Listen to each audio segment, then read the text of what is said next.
যে সমস্ত লোকের বউ পর্দা করে না, এগুলা এত হতভাগা যে বউয়ের সৌন্দর্য হে যা দেখে পাবলিকে দেখে এর চেয়ে বেশি।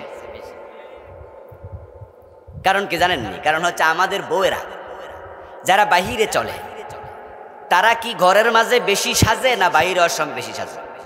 এই হেসা কথা কওয়া লাগবো কিন্তু। যাদের বউ বেপরদায় চলে, অফিস আদালতে যায়, মার্কেট টার্কেটে যায়, তারা কি ঘরে লিপস্টিক দিয়ে ঘোরে না বাইরে যাওয়ার সময় দেয়? সাজেটা কোন সময়? তো জামাইয়ের কাছে যখন আছে তখন কিন্তু লিপস্টিক দেয় নাই, এই লিপস্টিক দিছে অফিসে যাওয়ার সময়। লিপস্টিক কিনা দিল কেডা, আর সৌন্দর্য দেখলো কেডা? কি হতভাগা। আর আলহামদুলিল্লাহ আমরা যারা বউ পর্দা করাই আমরা কিন্তু এখানে 100% হক পাই। কারণ আমরাও তো লিপস্টিক কিনা দেই না, নাকি হুজুর হওয়ার কারণে দেই না নাকি? আমরাও দিই, বরং আমরা বিদেশ থেকে নিয়ে আসি পারফিউম। আপনারা যেটা অনেকে দিতেই পারেন না, তা আমরা অনেক দামি পারফিউম দিই আলহামদুলিল্লাহ।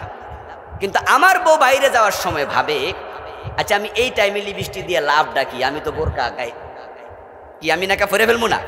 তো আমি যদি ন্যাকাবে ফরি তো ভিতরে লিপস্টিক এটা দিয়ে আছে কি ন্যাকাবে দেখবো না?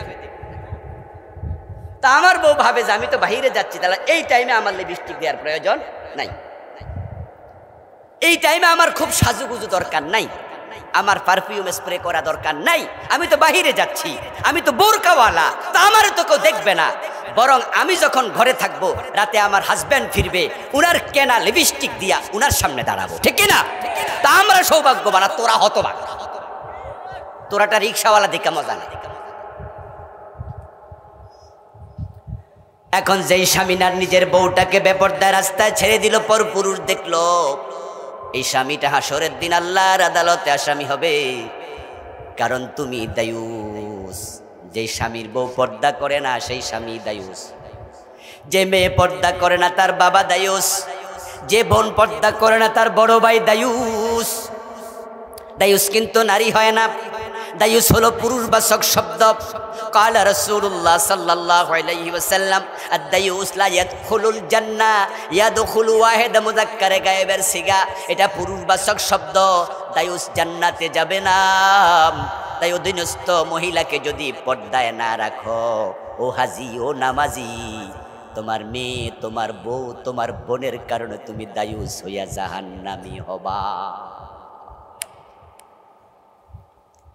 প্রিয় নবীজি সাল্লাল্লাহু আলাইহি ওয়াসাল্লাম হলো ট্রেনের ইঞ্জিনের মতো, আমরা বগির মতো। এখন রাসূলুল্লাহর জীবনের লক্ষ্যের সাথে আমাদের জীবনের লক্ষ্য মিলানোর প্রয়োজন আছে কিনা? কি লক্ষ্য রাসূলের জীবনের ছিল? আল্লাহ তাআলা সূরাতুস সফের 9 নম্বর আয়াতে বলেন, লিউযহিরাহু আলাদ্দীনি কুল্লিহি, আমি আমার নবীকে কোরআন দিয়া, দ্বীন হক দিয়া পাঠাইছি।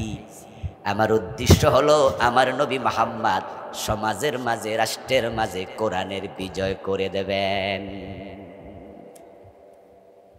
হুয়াল্লাযী আরসালা রাসূলাহু বিল হুদা ওয়া দীনিল হক লিইয়ুযহিরাহু, আমার নবী এই দ্বীন হকের বিজয় করবে। বিজয় বিজয়, ইসলাম এসেছে বিজয় হওয়ার জন্য, ইসলাম পরাজিত হতে আসেনি। قال النبي صلى الله عليه وسلم الاسلام يعلو ولا يعلى, ইসলাম বিজয়ী হতে এসেছে, পরাজিত হতে নয়।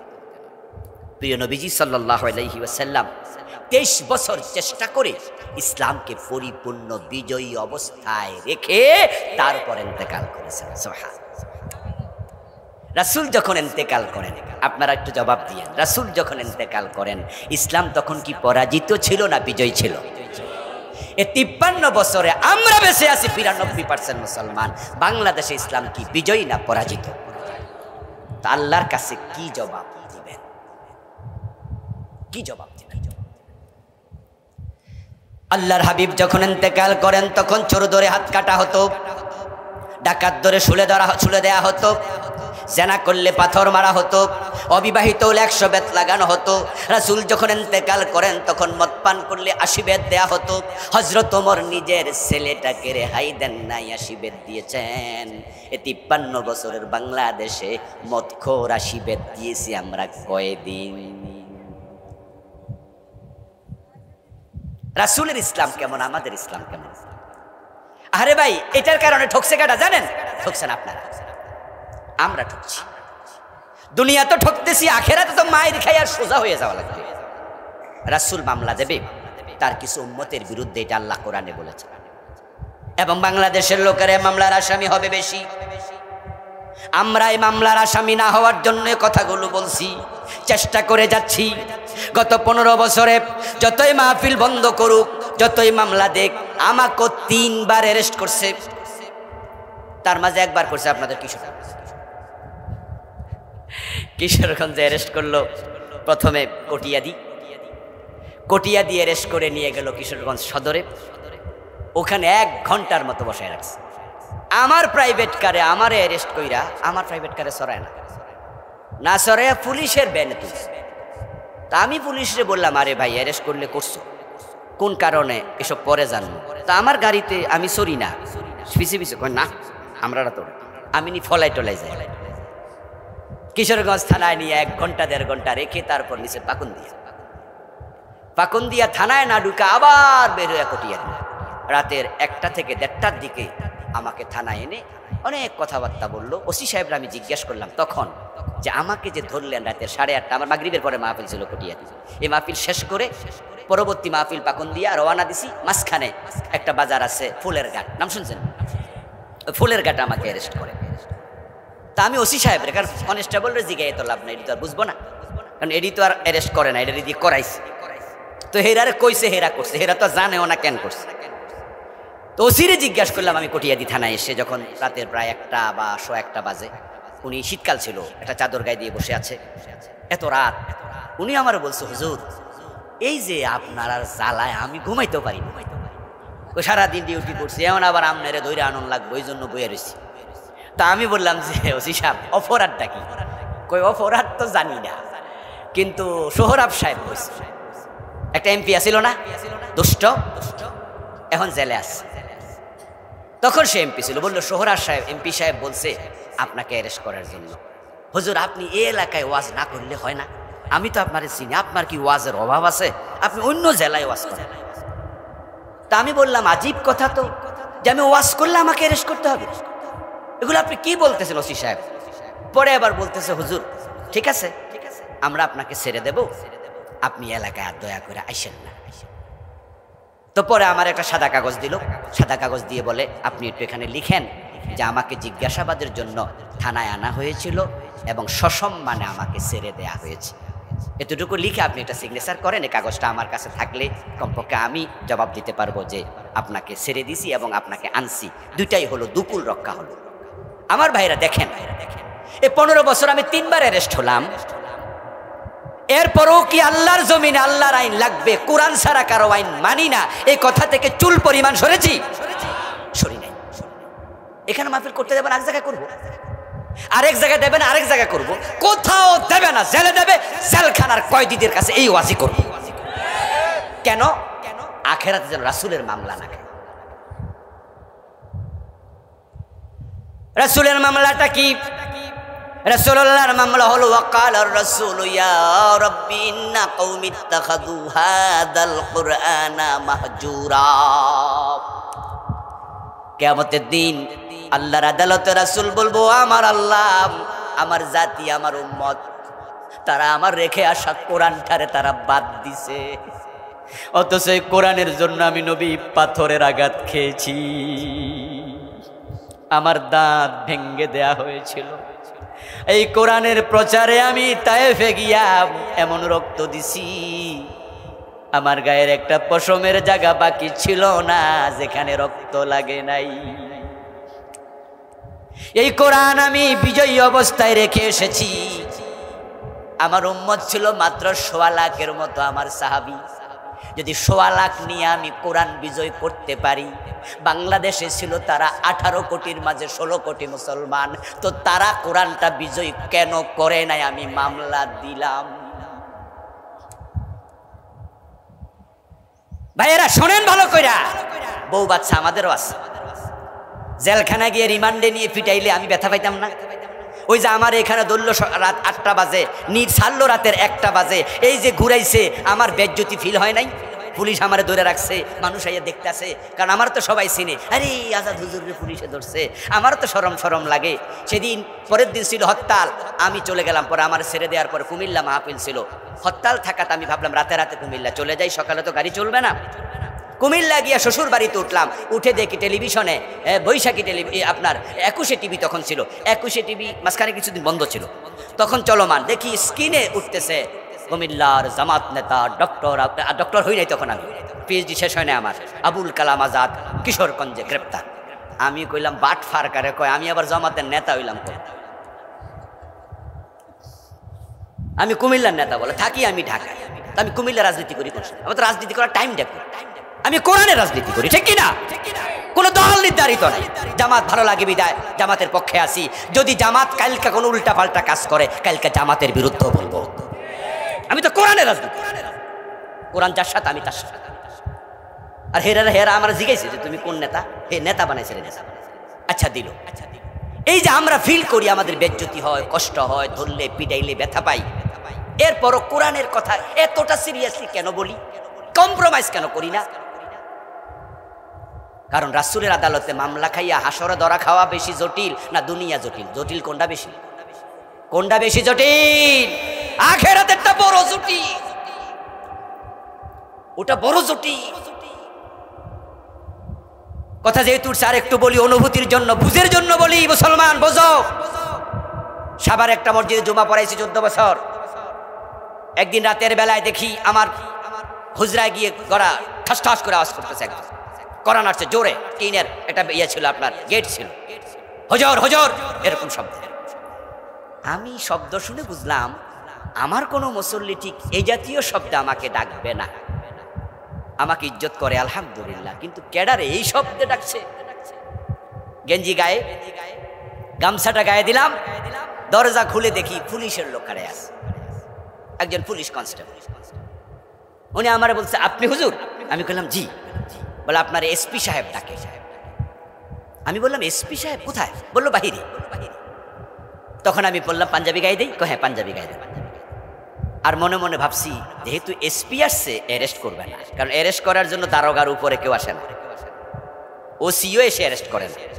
আমার তো কমন সেন্স আছে, আমি বুঝি যে এসপি যেহেতু আসছে আজগা কমপক্ষে বিপদ হওয়ার সম্ভাবনা নাই, তাই আমার অন্তরে টেনশন নাই। কিন্তু প্রথমে পুলিশ দেখে একটু টেনশন হয়েছিল, বেড়া মনে ধরতে আইছে, এসপি শুনে বুঝছি যে আজকে ধরবে না।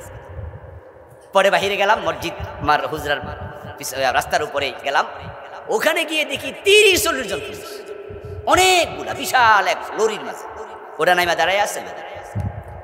এসপি সাহেব আমাকে নামছি, আরে সালাম দিল, সালাম দিয়ে মুসাফা করলো, করে বললো আমি ওমর এসপি। উনি আপনার ঢাকা রেঞ্জের। তা আমি আমার কার্ড দিলাম মানি ব্যাগ থেকে বের করে। উনি বলে আপনি ডক্টর, পিএইচডি হোল্ডার? আমি বললাম জি। করে মাশাআল্লাহ, বড় শিক্ষিত মানুষ, আপনার বিরুদ্ধে এত অভিযোগ কেন? আমি বললাম স্যার কিসের অভিযোগ? বলে আপনি নাকি সারাদিন সরকারের বিরুদ্ধে ওয়াজ করেন। আমি বললাম যে স্যার এই কথা ঠিক নয়, আপনাকে যারা রিপোর্ট করেছে ঠিক রিপোর্ট দেয়নি, আপনি মুসলমানের সন্তান, আপনার প্রতি আমার আহ্বান যে আপনি একদিন সিভিলে এসে আমার এখানে জুমা পড়বেন। যদি আপনি জুমায় দেখেন যে আমার কথা সরকারের বিরুদ্ধে সারাক্ষণই বলি, তা আপনি আমাকে যাওয়ার সময় অ্যারেস্ট করে নিয়ে যাবেন আপনার কনস্টেবলকে দিয়ে। আসলে বাস্তবতা হলো স্যার আমি কোরআনের পক্ষে বলি এবং শক্তভাবে বলি, আমি স্যার দিয়ে কথা বলতে অভ্যস্ত নই। আর আমার কথাটা জালেমের বিরুদ্ধে যায়, আর অন্যায় করছে সরকার, সরকারের বিরুদ্ধে যাচ্ছে। অন্যায় আমার বাবা করলে আমি তার বিরুদ্ধে বলবো। এখন আপনি বলেন, না বললে আল্লাহ ধরে, বললে আপনি ধরেন, এখন আমি কি করি? আল্লাহর বান্দা এই কথা শুনে আমারে বলতেছে, হাসি দিয়ে বলতেছে হুজুর কথা কিন্তু ঠিক, আমরাও তার শখে ধরতে আসি নাই, আমরা উপর থেকে চাপ মারে। কারণ আপনারা আলেম ওলামারা আপনারা আসলেই তো ইসলামের কথা বলেন বিদায় তো আমরা কিছু শিখে আসি। এখন আমরা আপনাদের থেকেই তো শুনে শুনে ইসলাম শিখি। তবে হুজুর আপনিও বাঁচেন আমারও বাঁচান। ওনার কথা 7-8 বছর আগের কথা বলছি, আরো আগে, হয়তো 2013-14 দিকে। আপনিও বাঁচেন আমারও বাঁচান। আমি কই আপনার পরামর্শ কি? পরামর্শ হলো হুজুর কইয়েন, তবে একটু নরম নরম কইরা কইয়েন।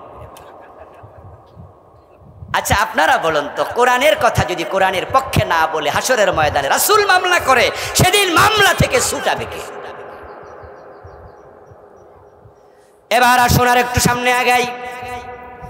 আমরা আপনারা যারা আজকের মাহফিলে আসি, আমাদের যতটুকু নেকামল অতটুকু দিয়ে নাজাত পাবো, নাকি রাসূলের সুপারিশ দরকার? রাসূলুল্লাহর শাফাত দরকার আছে না নাই?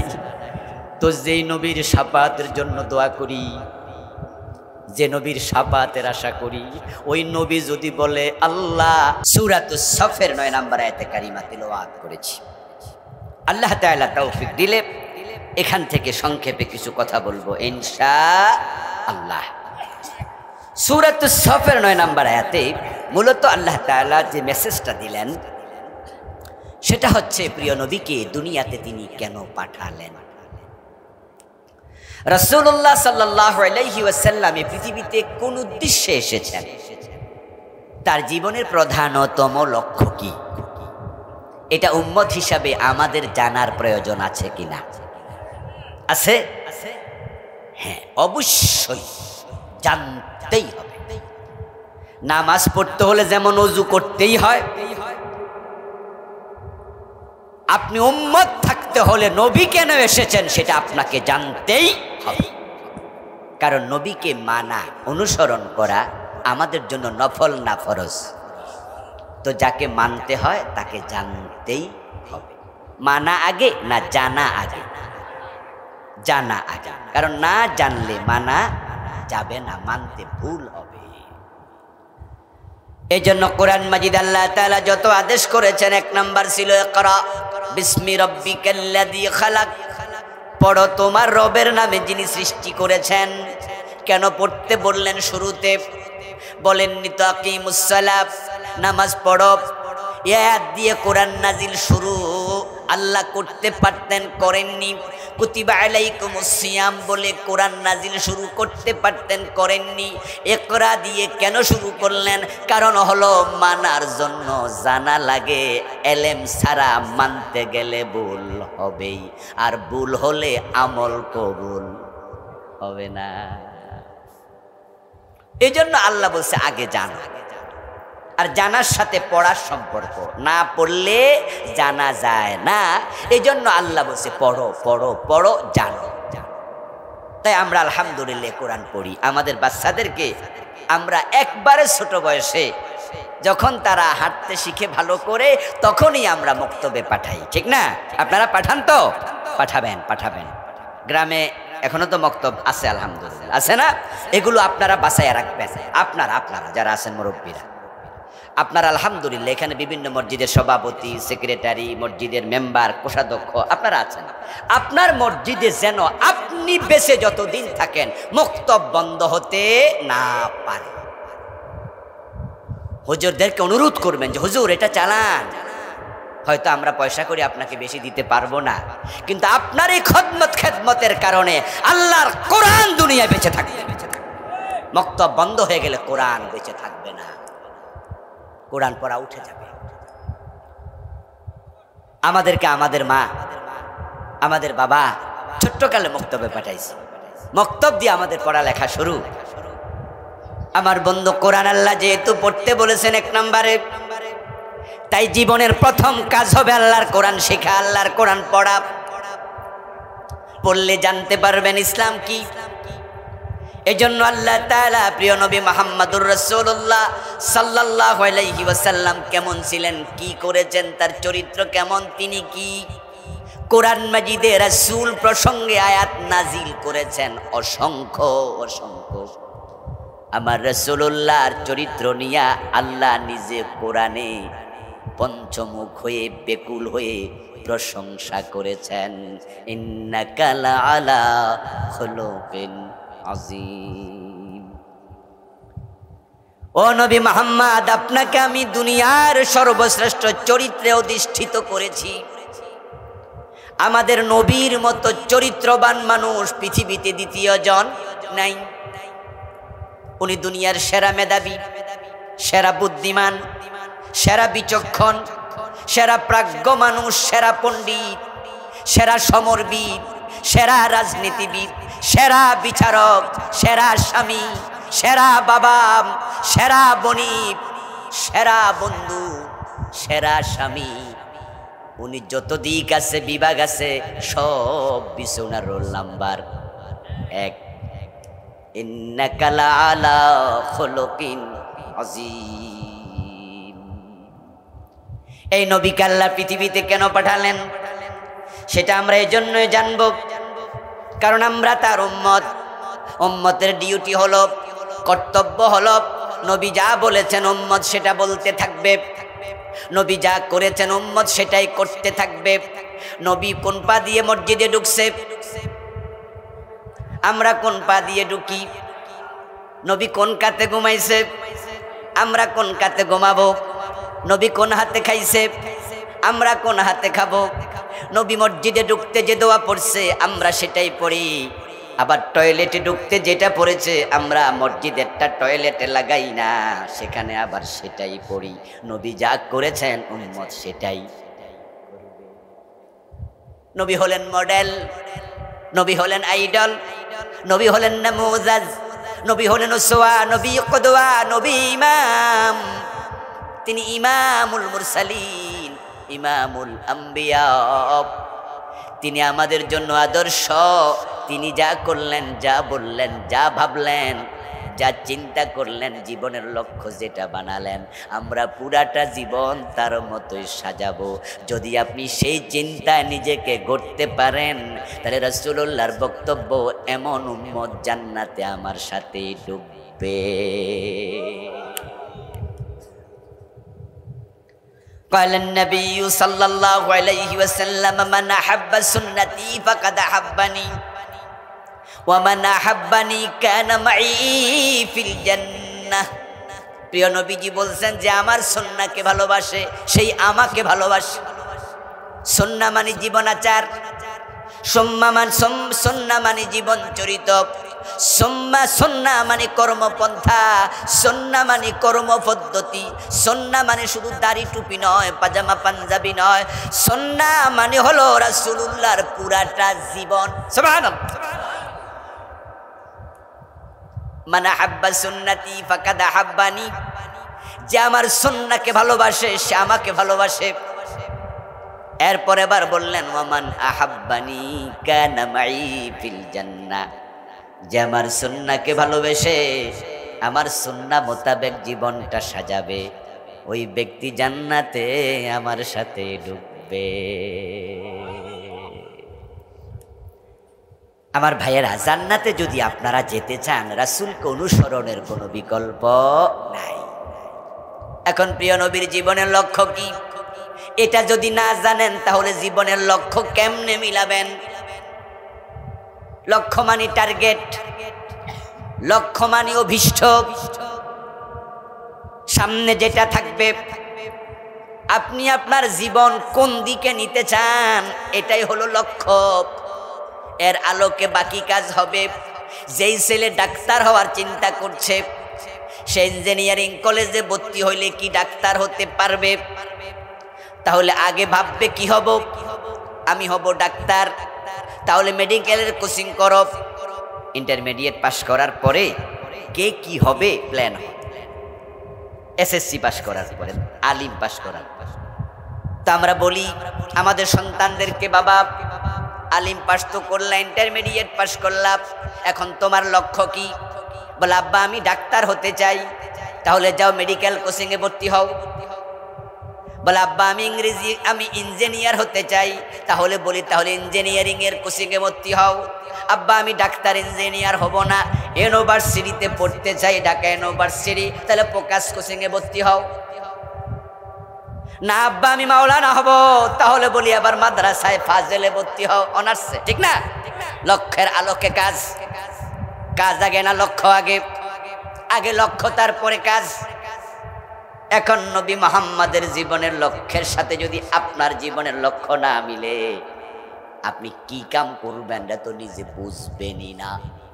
এই ঘাটতির কারণেই তো 92% মুসলমানের দেশে ইসলাম পাওয়া যায় না। কারণ বাংলাদেশের মুসলমান নামাজ রোজা হজ জাকাত টুপি দাড়ি পাজামা পাঞ্জাবি হালাল হারাম বোরকা পড়া পদ্মা পশিদা বুঝেছে, কিন্তু একটা জায়গায় খুব দুর্বল, সেটা হচ্ছে রাসূলের জীবনের লক্ষ্য। ওটা অনেকে বুঝেই নাই, অনেক আলেম ওলামা পর্যন্ত না বুঝার কারণে তো পীর সাহেবের জীবনের লক্ষ্য হলো মুরিদ বাড়ানো, বক্তার জীবনের লক্ষ্য হলো মাহফিলগুলো কেমনে আরো সুন্দর হয়, খতিবের জীবনের লক্ষ্য হলো এমন খুতবা দেমু মিম্বার যেন না ছড়ে, মুতামিমের লক্ষ্য হলো আমার মাদ্রাসা আছে উলা দাওরা বানাতে হবে। এক একজন এক একটারে লক্ষ্য বানালাম, যার কারণে তো মুসলমান আছে 92%, টুপিওয়ালা আছে লাখ লাখ, পাঞ্জাবিওয়ালা, পায়জামাওয়ালা, নামাজওয়ালা, তাবলিগ জামাত, পীর বুজুর্গ সব আছে, কিন্তু হাইকোর্টে ইসলাম নাই, সুপ্রিম কোর্টে ইসলাম নাই, গণভবনে ইসলাম নাই, বঙ্গভবনে ইসলাম নাই, অর্থনীতিতে ইসলাম নাই, সমাজনীতিতে ইসলাম নাই, রাজনীতিতে ইসলাম নাই, শিক্ষানীতিতে ইসলাম নাই। দেখেন নামাজ রোজা সব আছে, জাগা মতো ইসলামটা নাই। কি ঝামেলাটা হয়েছে বুঝজানি। আমাদের দেশে 53 বছর হাইকোর্ট চলছে, সুপ্রিম কোর্ট, জজ কোর্ট চলছে। আপনাদের কিশোরগঞ্জ জজ কোর্ট আছে কিনা? আচ্ছা, কোরআনের আইনে বিচার হয়েছে কয়দিন? খেয়াল করেন, দেশের সবচেয়ে বড় জায়গা বিচারালয়, সেখানে বিচারকরাও কিন্তু অধিকাংশ মুসলমান, ঠিক না? বাংলাদেশের ইতিহাসে সিনহা ছাড়া আর কোন বিচারপতি হিন্দু প্রধান বিচারপতি ছিল আমার জানা না,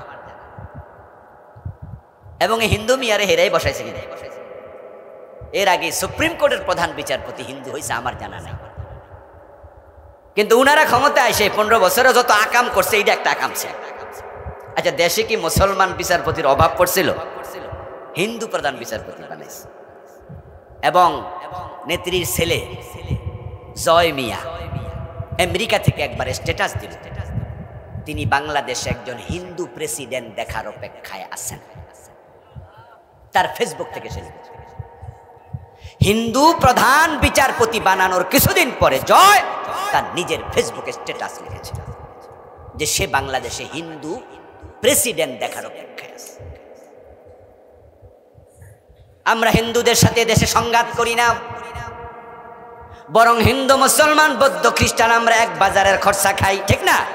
আমরা মাথার চুল কাটার জন্য হিন্দু সেলুনের কাছে যাইতে আমরা দ্বিধা করি না, বরং আমরা গিয়ে বলি দাদা কেমন আছেন, ওরা আমাদেরকে বলে হুজুর আদব। আমরা খোলা মনে একসাথ হই।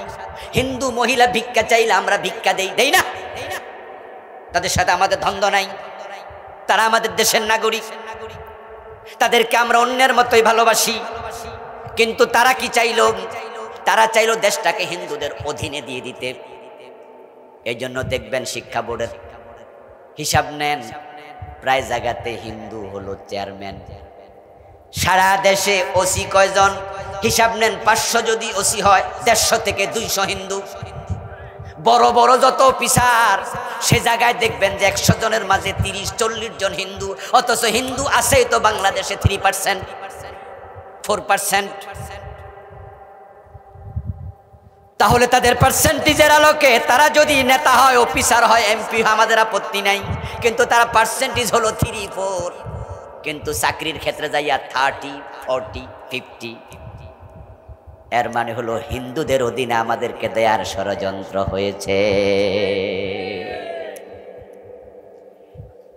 আচ্ছা ভাইয়েরা, ভাববেন না যে হুজুররা মনে এইসব কথা মনে আকাশ থেকে হাওয়া থেকে কয়। আপনারা আমার সামনে যারা আছেন, আজকে বাড়ি যাবেন, যদি আপনাদের বাড়িতে ক্লাস 6-7 মাদ্রাসায় পড়ুয়া স্টুডেন্ট থাকে, ছেলে হোক আর মেয়ে হোক, আপনি ওই তাদের বই খুলে দেখবেন, মাদ্রাসার বইতে দোতারা, সেতারা, হাফ প্যান্ট পরা মাইয়ার ছবি, মাদ্রাসার বইতে মন্দিরের ছবি ঢুকাই দিচ্ছে। এইবার 2024। আচ্ছা, আপনারা একটু বলুন তো, মাদ্রাসাকে কোনো হিন্দু পড়ে? কথা বলেন না কেন ভাই? বলেন না একটু, হিন্দু পড়ে? আচ্ছা, তাহলে মাদ্রাসার বইতে মন্দির ঢুকবে কেন? হ্যাঁ, স্কুলের বইতে যদি মন্দির দেয়, আমরা বলবো স্কুলে 2-4 জন হিন্দুও তো পড়ে। তো স্কুলে যেহেতু হিন্দু আছে, বৌদ্ধ আছে, তাহলে স্কুলের বইতে মসজিদের ছবি থাকবে, মুসলমান আছে, মন্দিরের ছবি থাকবে, হিন্দু বাচ্চা আছে, পেগোডার ছবি থাকবে, বৌদ্ধের বাচ্চা আছে, গির্জার ছবি থাকবে, খ্রিস্টানের বাচ্চা আছে। দ্যাটস ওকে, আমাদের আপত্তি নাই। কিন্তু মাদ্রাসা তো হিন্দু নাই, তো এখানে মন্দির ঢুকলো কেন?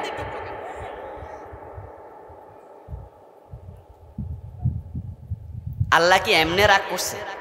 এই যে আমি শুরুতে এতক্ষণ কইছি 10-15 মিনিট বুঝাইছি, আল্লাহ এমনে খেপে নাই, এমন খেপা খেপছে রে ভাই, আল্লাহ এত রাগ করছে, আন্ডা বাচ্চা সফলাই গেছে। সামনে অবস্থা আরো খারাপ হবে, কিন্তু এই জন্য তাওবা করেন তাড়াতাড়ি। আপনারা তো অনেকে ওই দলের লোক আছেন, আমরাও তাওবা করে নেন, বলেন যে আল্লাহ হেরার লগে আমি হার নাই, কারণ না হয় হেরারে ধরছে একরকম, আপনারে ধরবে আরেক রকম, গজব থেকে আপনিও বাঁচতে পারবেন না। কারণ এমন কাম করছে যে কাজে আকাশওয়ালা রাগ করে ফেলছে। না হয় 15 বছরে দেখেন আমরা আলেম ওলামা যারা আছি, হ্যাঁ আমরা আপনারা জেলে নিছেন, আমাদের মাহফিল বন্ধ করে দিছেন, আমাদেরকে 2-4 জনের ফাঁসি দিছেন, গুলি কইরা মারছেন, কিন্তু আমরা কি দেশ ছেড়ে পালান লাগছে? আমরা কিন্তু হুজুররা আমরা ঠিকই ছিলাম, এখনো আছি। তো আপনারা ফলান কেন? আসমান আল্লাহর রাগ হয়ে গেছে। প্রিয় নবী মুহাম্মদ সাল্লাল্লাহু আলাইহি ওয়াসাল্লামকে অনুসরণের বিকল্প নাই, তাকে অনুসরণ করতে হবে।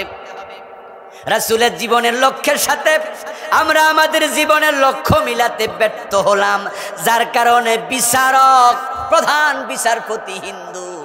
যেই মুসলমান দেশে প্রধান বিচারপতি হিন্দু হবে, ওই কোর্টে কোরআনের আইনে কখনো রায় হবে নাকি? ইসলাম দিয়ে চলে না, টিওনো অফিস চলে না, ডিসি অফিস। নবী মুহাম্মদ সাল্লাল্লাহু আলাইহি ওয়াসাল্লাম যখন 10 বছর মদিনার প্রেসিডেন্ট ছিলেন, যারা জানেন একটু আওয়াজ করে বলুন তো, আমার রাসূল মন মতো দেশ চালাইছে না কোরআন মতো চালাইছে? কোরআন মতো দেশ চালানো নফল না ফরজ? তো বাংলাদেশ 53 বছরে কোরআন দিয়ে কয়দিন চলেছে? এই ফরজ যে বাদ দিলেন, সব মানুষ আল্লাহর সামনে দাঁড়াতেই হবে আসামির কাঠ গড়াতে। 53টা বছর একটা দিনও কোরআন দিয়ে দেশটা চললো না, অথচ আমরা পরিচয় দিই আমরা সব মুসলমান। রাসূলুল্লাহর জীবনের লক্ষ্য বুঝতে ব্যর্থ জাতি, যার কারণে ঝামেলা হয়েছে। রাসূলের জীবনের লক্ষ্য আপনার জীবনের লক্ষ্য হবে টার্গেট মিলান, সামনে যা থাকবে এটাই হলো আইডল, যাকে অনুসরণ করা হয় সেটাই হলো নামুজাজ নামুনা ওসওয়া কদওয়া। আমরা যখন আমাদের মা বোনের ব্লাউজ সিলাই, আমরা পর্দা যারা করি আলহামদুলিল্লাহ, আমাদের মা বোন বউ পর্দা করে, আমরা তাদেরকে টেইলারের কাছে স্বাভাবিকত পাঠাই না, বরং তার গায়ের একটা ব্লাউজ, তার একটা পেটিকোট, ছায়া, তার কাপড়, আমরা টেইলারের কাছে জামাটা নেই, মহিলা হোক আর পুরুষ হোক, নিয়ে আমরা বলি এই যে জামাটা দিলাম, এই জামা দেখে আর একটা জামা সিলাইয়া দেন। এখন টেইলার কি করলো, আমার বউয়ের লম্বা জামা, আমার বউয়ের বোরকা, সেটা মিলাইলো, মিলে আরেকটা সিলাইয়া দিল। প্রথম যেটা দিছি এটা হলো আইডল, এটা হলো আদর্শ, পরেরটা হলো তার অনুসারী, ঠিক না? এই জন্য হে ফিতা নিয়ে আগেরটা মাপছে, লম্বা 32, সাইডে 13 ইঞ্চি। এবার সে নতুন কাপড় কাটার সময় 32 এবং 13তে কাটে, কারণ হুজুর তো আবার যখন নিব তখন তো আগেরটার সাথে মাপ। নবী মুহাম্মদকে আল্লাহ দুনিয়ার সেরা চরিত্র দিয়া আমাদের সামনে রাখছে, রেখে এবার আমাদেরকে বলছে কুল ইন কুনতুম তুহিব্বুনাল্লাহ ফাত্তাবিউনি। সুবহানাল্লাহ। ও দুনিয়ার মানুষ, কল তুমি নবী মুহাম্মদ বলে দাও, দুনিয়ার মানুষ শোনো, ইন কুনতুম তুহিব্বুনাল্লাহ, তোমরা যদি আল্লাহকে ভালোবাসো, ভালোবাসতে চাও, আল্লাহর ভালোবাসা পেতে চাও, ফাত্তাবিউনি, আমি নবীকে অনুসরণ করো, নবীকে অনুসরণ করো। নবী আপনার সামনে, আপনি থাকবেন নবীর পিছনে। নবী হবে আপনার জন্য ট্রেন গাড়ির ইঞ্জিনের মতো, আপনি হবেন পিছনে বগি ডাব্বার মতো। ইঞ্জিন সামনে থাকবে, বগি তার পিছনে থাকবে। এবার ইঞ্জিন বগির সাথে নিজেকে অ্যাটাচ করে দেবে, তাহলে ইঞ্জিনের দায়িত্ব টেনে টেনে ঢাকা থেকে চিটাং নেবে। নবী মুহাম্মদকে সামনে রেখে আপনার আমার দায়িত্ব উনার মতো করে জীবন সাজাইয়া নবীর সাথে লেগে যাওয়া, নবী টেনে টেনে আল্লাহর জান্নাতে নিয়ে যাবে। কানা মাই ফিল জান্নাহ। আর যদি আপনি মনে করেন যে না হুজুর ওয়াজ করুক, শুনতে আইছি শুনছি, আমি আগে যখন যেমন ছিলাম এখনো তেমনই আছি, আপনার পথ ভিন্ন। প্রিয় নবীজি জানতেন আমার এই জাতীয় উম্মতি বেশি হবে, তাই তিনি বলছে আমার উম্মত সব কিন্তু জান্নাতি না, আমার উম্মত হবে ৭৩ দল, তার মাঝে জান্নাতে যাবে মাত্র, তাহলে উল্টা পাল্টা উম্মতি বেশি। আচ্ছা, এখানে আজকের মাহফিলে যারা আছেন টাকনুর নিচে কাপড় আছে এমন লোক এখানে নাই? আচ্ছা, রাসূল টাকনুর নিচে কাপড় পরছে কয়দিন? আল্লাহর নবী দাড়ি কামাইছে কয়দিন? উনি সুদে টাকা লাগাইছে কয়দিন? উনি গোশ খাইছে কয়দিন? ওনার মেয়ে বউ বেপরদায় বাজারে গেছে কয়দিন? কিন্তু আমরা হাজি, আমার বউ বেপরদায় বাজারে যায়, আমি নামাজি, আমার মেয়েটা বোরকা ছাড়া কলেজে যায়, এমন আছে না নাই? ৫ ওয়াক্ত নামাজ পড়ে সুদে টাকা লাগাইয়া বসে আছে। আপনি ভালো মানুষ, কিন্তু আপনার চরিত্র রাসূলের সাথে মিলে না। এই যে মিলে না, এ নিয়ে আপনার কোনো টেনশন। আপনি মনে করছেন এই গত জুমা পড়ছেন? হ্যাঁ হুজুর, জুমা আলহামদুলিল্লাহ পড়ছি। তো আজকে জোহর পড়ছেন নি? হ্যাঁ হুজুর। কেন পড়লেন না? জবাব কি? জবাব দেয় না, কিন্তু একটা জবাব আছে। ভালো লাগছে জুমা পড়ছি, ভালো লাগে না জুমা পড়ি না। জুমায় আছে ওয়াক্তিয়া নাই, জোহরে আছে আসরে নাই, মাগরিবে আছে এশায় নাই, ভালো লাগলে মসজিদে যায়, ভালো না লাগলে যায় না, ৪ ওয়াক্ত পরে ফজরের টাইমে ওঠে না, এমন মুসল্লি আসেনি? হে কি আল্লাহর গোলাম না নফসের গোলাম? আল্লাহর গোলাম যদি আপনি হতেন, শুধু অসুস্থতা নয়, ভালো লাগা না লাগা তো বহুত পরে, যে আপনি এত অসুস্থ উঠতেই পারেন না, আপনি তখনও বলতেন যে আমার একটু উযুটা করায় দাও, আমি তো বসতে পারি না, আমি শুইয়া শুইয়া ইশারায় নামাজ পড়বো। আলহামদুলিল্লাহ, হাসপাতালের বেডে শুইয়া শুইয়া নামাজ পড়ে এমন নামাজিও ২-৪ জন আছে না নাই? কারণ সে তো আল্লাহর গোলাম, সে জানে যে নামাজ ছাড়ার তো কোনো অধিকার আমার নাই। শুনেন, চাকরি যদি করেন বুঝা শুনা করেন, চাকরি কিন্তু বেশি দিন থাকবো না, ফাইজলামি করে। এই যে আমি এখন আজকে মাহফিলে আসছি, তো আমি ঢাকা থেকে যেহেতু আসছি, আমি তো একটা প্রাইভেট কার নিয়ে আসা লাগবে না? নয় আমি তো আসতে পারবো না, ক্লাস করে আসা, আবার যাইয়া ঢাকা আর একটা মাহফিল করা, তো আমার একটা প্রাইভেট কার লাগে। আপনি করলে আপনারও লাগবে। প্রাইভেট কার ড্রাইভার লাগবে না? আচ্ছা, যে ড্রাইভারকে আমি চাকরি দিলাম, আজকে সকালে রওনা দিয়ে আমি হেরে বললাম যে আমি কিন্তু কিশোরগঞ্জ যাবো, চলো। এ যদি হুজুর ভালো লাগে না, আজকে যাবো না, কথা কিন্তু বুঝেন আপনি। আমি কইলাম যে আমার কিশোরগঞ্জ মাহফিল, চলো। হে উত্তর দিল হুজুর শরীরটা বেশি, মনটাও সুবিধা না হুজুর, আজকে যাবো না হুজুর, আমরা যান না। তা আমি কইতাম যে কি তারে কস তুই, আমি গাড়ি চালাই বুঝি কিশোরগঞ্জ মাহফিলে যেতাম। আচ্ছা যাবি না? কয় না হুজুর আমার ভালো লাগে।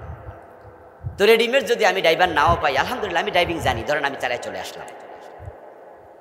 আগামীকালকে আবার তাকে যাই বললাম, ও ড্রাইভার সাহেব, কালকে তো খারাপ ছিল শরীর, আজকে যাইবানি, আজকে তো মাহফিল আছে আমার কুমিল্লা। বলে হুজুর আজকেও সুবিধা না, শরীর যাইতাম না, চাকরি রাখবো নি?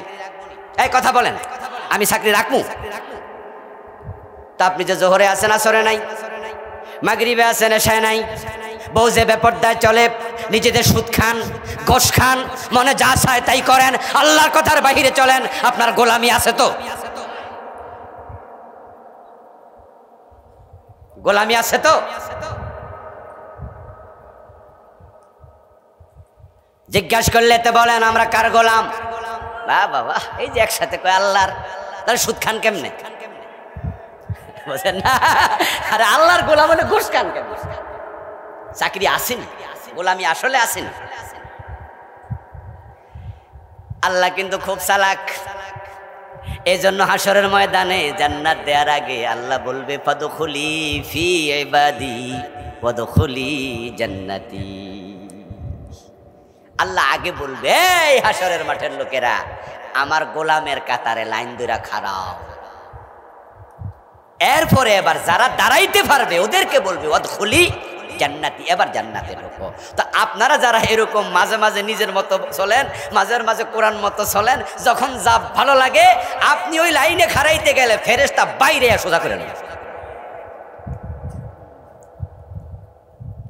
আপনি যখন ভাববেন যে আল্লাহ কইছে গোলামের খাতারে দাঁড়াও, তাহলে বোঝা গেল মনে কিছু একটা দিব, তাড়াতাড়ি দৌড় মারবেন, ফেরেশতা চাবুক দিয়া পিটাবে, তুই কই যাস রে, তুই কোথায় যাস, তোর মেয়েটা স্কুলে গেছিল, বোরকা সিলে দিছিলি? আচ্ছা, আপনার যুবতী মেয়ে ক্লাস 6-7 ওঠে, তখন তো মেয়েদের চেহারা সৌন্দর্য বাড়ে, তার চুলের সৌন্দর্য বাড়ে। চুলগুলা ছোট ছিল, মেয়ে যখন বড় হয় আস্তে আস্তে লম্বা হয়। আমাদের মেয়েদেরকে আমরা সাজায় গুজায় রাখি, তার চুল দেখতে একটু সিল্কি হয়, সুন্দর হয়, চেহারা ফোটে, তার বুকের সৌন্দর্য, দেহের সৌন্দর্য বাড়ে। আপনার উচিত নয় কি আপনার কলিজার টুকরার সৌন্দর্য পর পুরুষ থেকে ঢেকে রাখার ব্যবস্থা করা? উচিত নয় কি?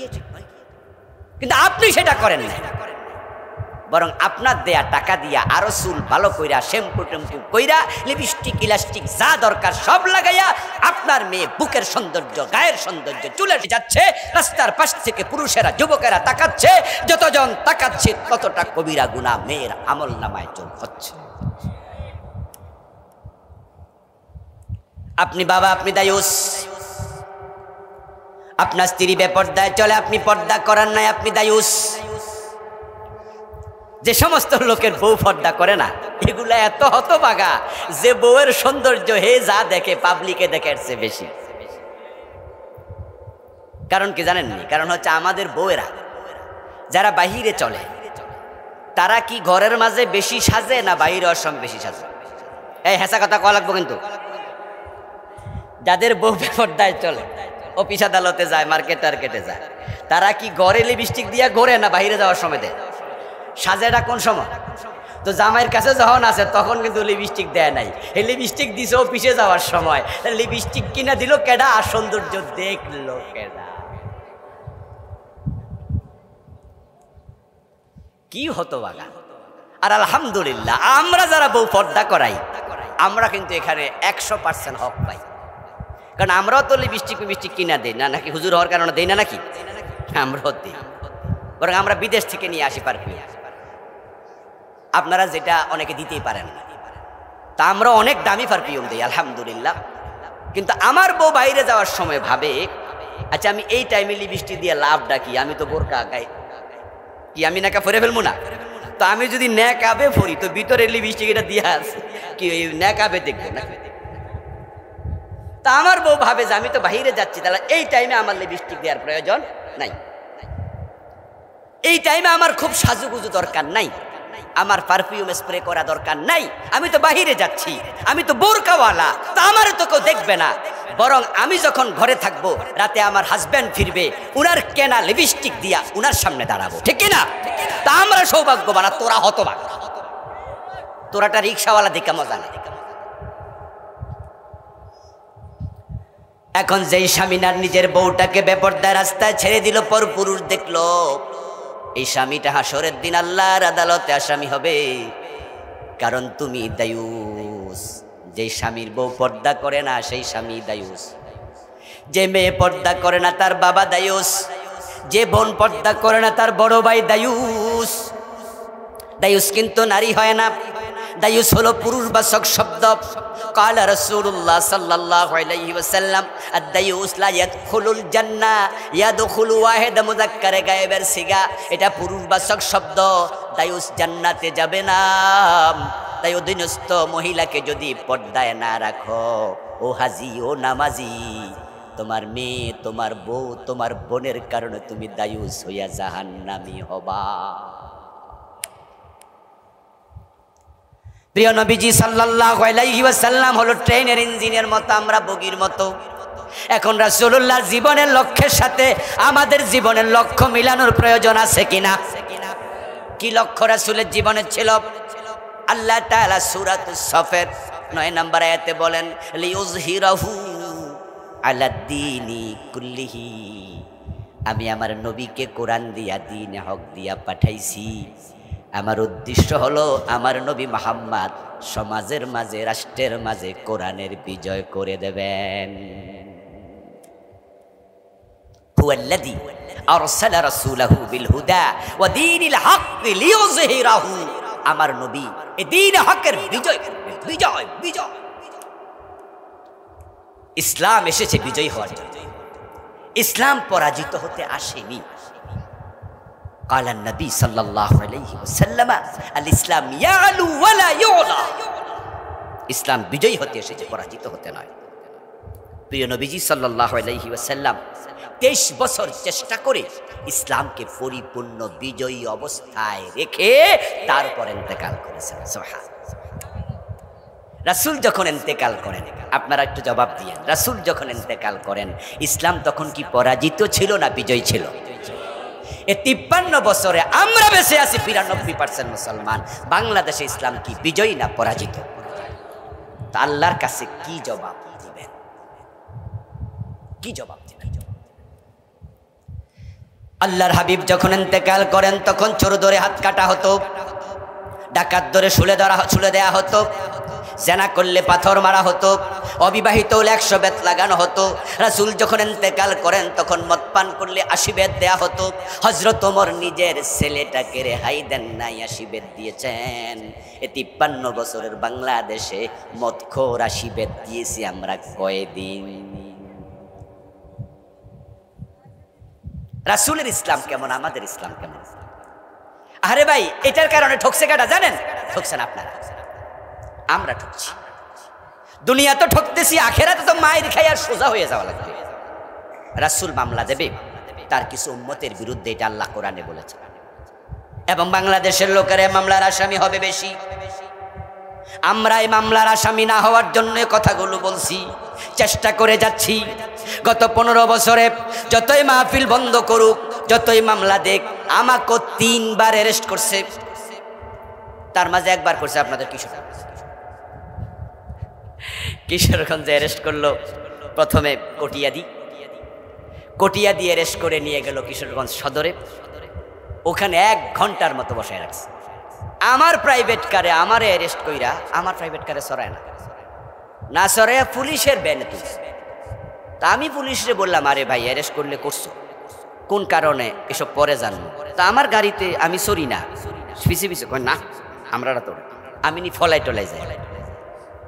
কিশোরগঞ্জ থানায় নিয়ে 1 ঘন্টা 1.5 ঘন্টা রেখে তারপর নিচে পাকুন্দিয়া থানায় না ঢুকে আবার বের হয়ে কটিয়াদি। রাতের 1টা থেকে 1:30টার দিকে আমাকে থানায় এনে অনেক কথাবার্তা বললো। ওসি সাহেবরা আমি জিজ্ঞেস করলাম তখন যে আমাকে যে ধরলেন রাতের 8:30, আমার মাগরিবের পরে মাহফিল ছিল কটিয়াদি।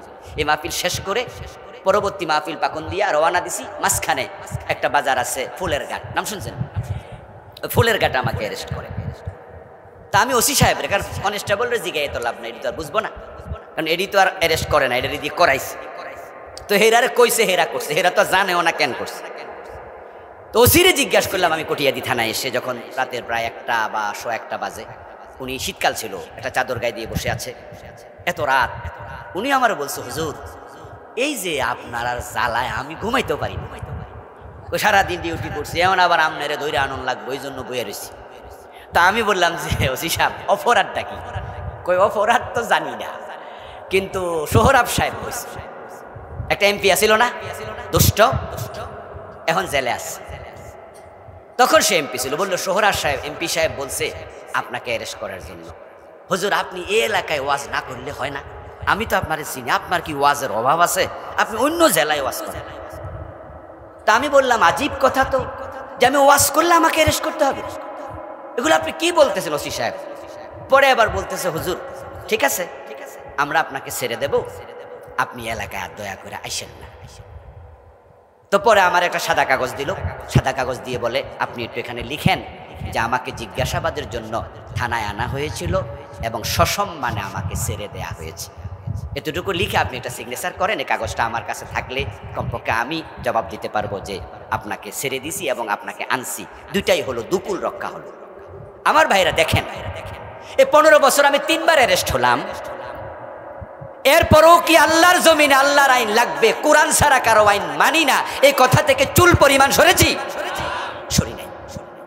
এখানে মাহফিল করতে দেবেন, এক জায়গায় করবো, আরেক জায়গায় দেবেন, আরেক জায়গায় করবো, কোথাও দেবে না, জেলে দেবে, জেলখানার কয়েদিদের কাছে এই ওয়াজি করবো। কেন? আখেরাতে যেন রাসূলের মামলা না খায়। রাসূলের মামলাটা কি? রাসূলুল্লাহর মামলা হলো ওয়াকালার রাসূল ইয়া রাব্বি ইন্না কওমি ইত্তাখাযু হাদাল কুরআনা মাহজুরা। কিয়ামতের দিন আল্লাহর আদালতে রাসূল বলবো, আমার আল্লাহ, আমার জাতি, আমার উম্মত, তারা আমার রেখে আসা কোরআনটারে তারা বাদ দিছে। অথচ এই কোরআনের জন্য আমি নবী পাথরের আঘাত খেয়েছি, আমার দাঁত ভেঙ্গে দেয়া হয়েছিল। এই কোরআনের প্রচারে আমি তায়েফে গিয়া এমন রক্ত দিছি, আমার গায়ের একটা পশমের জায়গা বাকি ছিল না যেখানে রক্ত লাগে নাই। এই কোরআন আমি বিজয়ী অবস্থায় রেখে এসেছি। আমার উম্মত ছিল মাত্র ১.৫ লাখের মতো আমার সাহাবী। যদি ১.৫ লাখ নিয়ে আমি কোরআন বিজয় করতে পারি, বাংলাদেশে ছিল তারা ১৮ কোটির মাঝে ১৬ কোটি মুসলমান, তো তারা কোরআনটা বিজয় কেন করে নাই? আমি মামলা দিলাম। ভাইয়েরা শোনেন ভালো কইরা, বউ বাচ্চা আমাদেরও আছে। জেলখানা গিয়ে রিমান্ডে নিয়ে পিটাইলে আমি ব্যথা পাইতাম না? ওই যে আমার এখানে ধরল রাত ৮টা বাজে, নিট ছাড়লো রাতের ১টা বাজে, এই যে ঘুরাইছে, আমার বেজ্জতি ফিল হয় নাই? পুলিশ আমারে ধরে রাখছে, মানুষ আইয়া দেখতে আসে, কারণ আমার তো সবাই চিনে, আরে আজাদ হুজুরে পুলিশে ধরছে, আমার তো শরম শরম লাগে।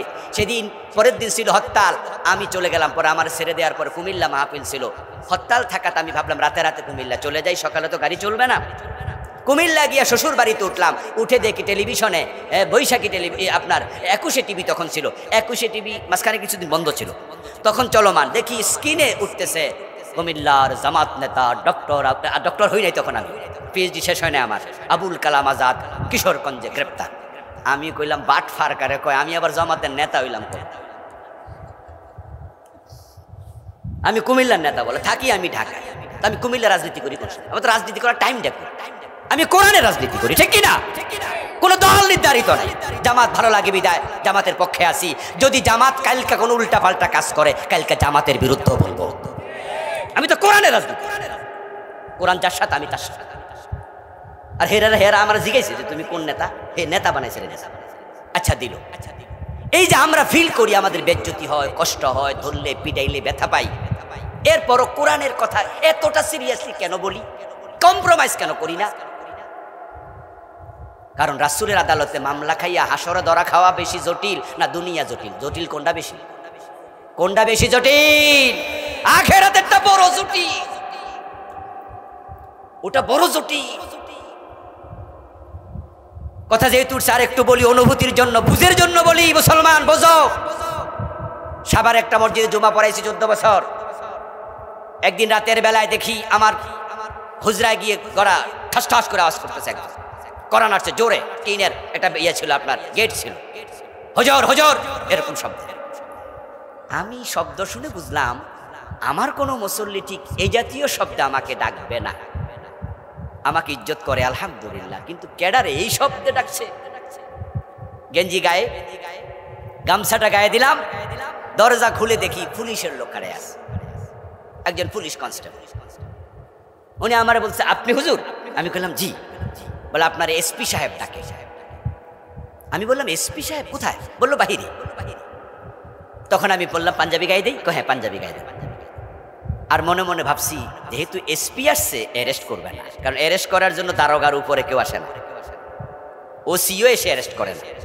আমার তো কমন সেন্স আছে, আমি বুঝি যে এসপি যেহেতু আসছে আইজগা কমপক্ষে বিপদ হওয়ার সম্ভাবনা নাই, তাই আমার অন্তরে টেনশন নাই। কিন্তু প্রথমে পুলিশ দেখে একটু টেনশন হয়েছিল, বেড়া মনে ধরতে আইছে। এসপি শুনে বুঝছি যে আজকে ধরবে না। পরে বাহিরে গেলাম, মসজিদ আমার হুজরার রাস্তার উপরে গেলাম, ওখানে গিয়ে দেখি 30-40 জন পুলিশ, অনেকগুলা, বিশাল এক লরির মাঝে ওরা নাইমা দাঁড়ায় আছে। এসপি সাহেব আমাকে নামছি, আরে সালাম দিল, সালাম দিয়ে মুসাফা করলো, করে বললো আমি ওমর এসপি। উনি আপনার ঢাকা রেঞ্জের। তা আমি আমার কার্ড দিলাম মানিব্যাগ থেকে বের করে। উনি বলে আপনি ডক্টর, পিএইচডি হোল্ডার? আমি বললাম জি। করে মাশাআল্লাহ, বড় শিক্ষিত মানুষ, আপনার বিরুদ্ধে এত অভিযোগ কেন? আমি বললাম স্যার কিসের অভিযোগ? বলে আপনি নাকি সারাদিন সরকারের বিরুদ্ধে ওয়াজ করেন। আমি বললাম যে স্যার এ কথা ঠিক নয়, আপনাকে যারা রিপোর্ট করেছে ঠিক রিপোর্ট দেয়নি। আপনি মুসলমানের সন্তান, আপনার প্রতি আমার আহ্বান যে আপনি একদিন সিভিলে এসে আমার এখানে জুমা পড়বেন।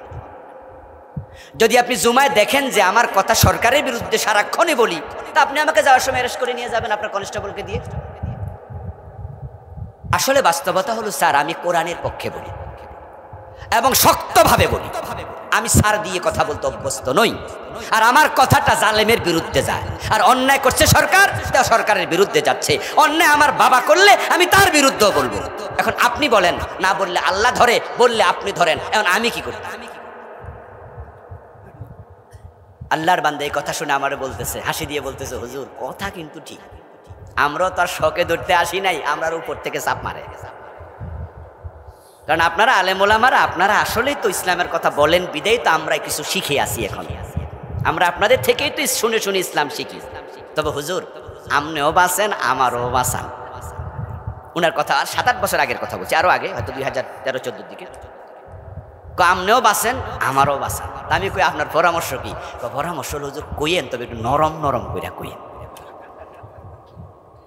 আচ্ছা আপনারা বলুন তো, কোরআনের কথা যদি কোরআনের পক্ষে না বলে হাসরের ময়দানে রাসূল মামলা করে, সেদিন মামলা থেকে ছুটাবে কে? এবার আসুন আর একটু সামনে আগাই। আমরা আপনারা যারা আজকের মাহফিলে আসি, আমাদের যতটুকু নেকামল অতটুকু দিয়ে নাজাত পাবো, নাকি রাসূলের সুপারিশ দরকার? রাসূলুল্লাহর শাফাত দরকার আছে না নাই? তো যেই নবীর শাফাতের জন্য দোয়া করি, যে নবীর শাফাতের আশা করি, ওই নবী যদি বলে আল্লাহ আমার এই উম্মত কোরআনের পক্ষে আসে নাই, সে কোরআন ছেড়েছে, দেশ চালাইছে কোরআন ছাড়া, সমাজ চালাইছে কোরআন ছাড়া, অর্থনীতি, সমাজনীতি, রাজনীতি, শিক্ষানীতি, তার আদালত, অফিস সব কোরআন ছাড়া চালাইছে, অথচ আমি তো কোরআনটা তার কাছে রেখে এসেছি, তার বিরুদ্ধে আমি মামলা দিলাম, তুমি বিচার করো।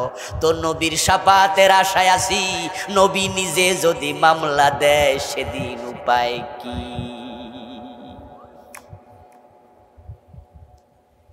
আপনার কবরে আমি যাব না, আমার কবরে আপনি যাবেন না। প্রত্যেকের আমল, প্রত্যেকের কবর।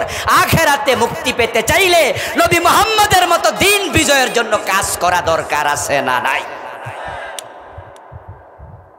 আপনাকে করতে হবে কাজ। এবার আল্লাহ সুযোগ দিয়েছে, এবারে কিন্তু স্পেশাল সুযোগ, মনে রাখেন। 2024-এর 5ই আগস্টের বিপ্লব আল্লাহ করাইয়া দিছে, এটা আল্লাহ নিজে করাইছে। সুযোগ বারবার আসে না। 53 বছর পরে এবার এসেছে পুরা সংবিধান বাদ দিয়া কোরআনকে সংবিধান বানানোর সুযোগ। আমার প্রিয় ভাইরা, অলরেডি এই সংবিধানের অনেকগুলো ধারা কিন্তু মুলতবি হয়ে গেছে। যেমন প্রধানমন্ত্রীর সাথে যে ধারাগুলো আছে, এখন সেই ধারাগুলো কি চলমান না মুলতবি? মন্ত্রী পরিষদের সাথে যে ধারাগুলো রিলেটেড, এগুলো কি চলমান না মুলতবি? 300 এমপির সাথে চলমান ধারাগুলো চলমান না মুলতবি? তাহলে অনেকগুলো তো মুলতবি আছে। এখন আমরা 92% একটু মাথা উঁচু করে যদি আমরা বলতে পারি বাকিগুলা মুলতবি করে দাও, ডক্টর কামাল মিয়ার লেখা সংবিধান দরকার নাই, কোরআনকেই সংবিধান বানাতে হবে। সুযোগ আছে না নাই? সুযোগ আছে না নাই? ক্ষমতায় বিএনপি আসুক, ক্ষমতায় জাতীয় পার্টি আসুক, ক্ষমতায় আওয়ামী লীগ আসুক, ক্ষমতায় জামাত ইসলাম আসুক, ঘুরে ফিরে তো আমরাই, নাকি? আমরা 92%। এই যে আপনাদের বাড়ির পাশে বড় মসজিদ আছে, পুরাতন মসজিদ, 100 বছর আগের মসজিদ, এমন মসজিদ কিশোরগঞ্জে নাই? আচ্ছা 100 বছরে কি একজন ইমাম ছিল না? চেঞ্জ হয়েছে।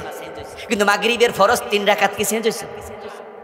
ইমাম চেঞ্জ হয়, মাগরিব, জোহর, আসর, মাগরিব, এশা, ফরজ, সুন্নাহ চেঞ্জ হবে না। এগুলো বিধিবদ্ধ। কোরআনকে একবার সংবিধান বানায়া সংসদে পাঠায়া দাও, দল চেঞ্জ হবে, আইন কখনো আর চেঞ্জ হবে না। ঠকছি আমরা, কোরআনের আইন আসে নাই, না আসার কারণে দেশের টাকা চুরি করে কানাডা বেগম পাড়া বানায়। যদি কোরআন থাকতো হাত কেটে দিত, চুরি বন্ধ হয়ে যেত। আজ চুরি যদি বন্ধ করা যায়, সোনার বাংলা বানাতে বেশি দিন লাগবে না। এই সুরগুলার কারণে দেশটা গরিব হয়ে আছে, এতটা ফতুর হয়ে গেছে। গত 15 বছরে দেশের টাকা এতটা পাচার হয়েছে, ব্যাংকে এখন একসাথে 5 লাখ টাকা দিলে চেক ফিরে আসে। গিয়ে দেখবেন প্রায় ব্যাংক ফিরে আসে। আর দেবে নাকি? নেত্রী বলছে উনার ফিয়ন কত কোটি টাকার মালিক, সবাই দিয়ে জানেন। আচ্ছা ফিয়ন যদি 400 কোটি টাকার মালিক হয়, তাহলে বাড়িওয়ালা কত কোটি টাকার মালিক? হিসাব সারা, হিসাব সারা। ও প্রিয় ভাইয়েরা, এরকম নেতা খেতা যারা হাজার কোটি টাকার মালিক হয়ে গেছে, একটা অ্যাসালম কোম্পানি, অ্যাসালম গ্রুপ এদেশের ব্যাংকিং খাতকে ডিস্ট্রয় করে দিয়েছে, ধ্বংস করে ছেড়ে দিয়েছে। এখন কিভাবে বন্ধ করবেন এসব? যদি কোরআনের আইন না আসে, চোর ধরে হাত কাটার বিধান আপনারা চালু করতে না পারেন, তাহলে পরে যারা আসবে তারাও চুরি করার সম্ভাবনা আছে না নাই?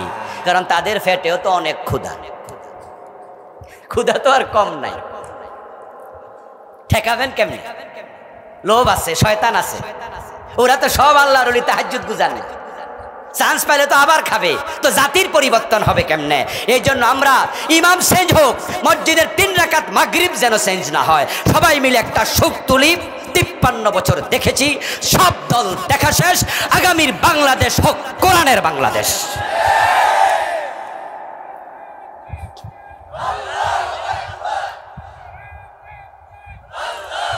হতে পারে কিনা? হতে পারে।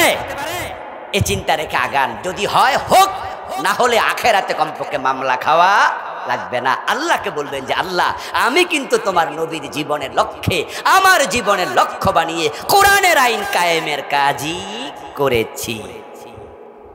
আল্লাহ তাআলা আমাদের সকলকে সে তৌফিক দান করুন, বলি আমিন।